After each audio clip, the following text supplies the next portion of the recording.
তিনটা কাজ মানুষের গোনার একটা বড় বড় অংশকে মিটিয়ে দিবে।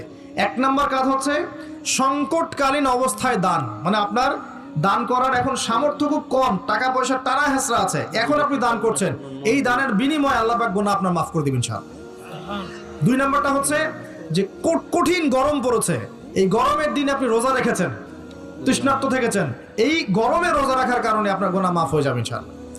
আরেকটা কাজ হচ্ছে প্রচন্ড শীতকাল, এই যে এখন শীতকাল পড়ছে, এই শীতকালে আপনি ঠান্ডা পানিতে ওযু করছেন কষ্ট করে, এই ওযুর বদৌলতে আপনার গোনাগুলো মাফ হয়ে যাবে ইনশাআল্লাহ। এই তিনটা কাজ শীতকালে পাওয়া যাচ্ছে না? তিন নম্বর কাজটা শীতকালে পাওয়া যাচ্ছে না, যে শীতের সময় পূর্ণাঙ্গ রূপে ওযু করলে আপনার গোনাগুলো মাফ হয়ে যাবে ইনশাআল্লাহ। তো শীতকালে মাশাআল্লাহ আমাদের ওয়াজ মাহফিলগুলো হবে, ওয়াজ মাহফিলগুলোতে অ্যাটেন্ড করবেন, ঈমান রিচার্জ করবেন, রাতের বেলা তাহাজ্জুদ পড়বেন ইনশাআল্লাহ, তাড়াতাড়ি ঘুমিয়ে যাবেন যাতে করে শেষ রাতে আপনি উঠতে পারেন।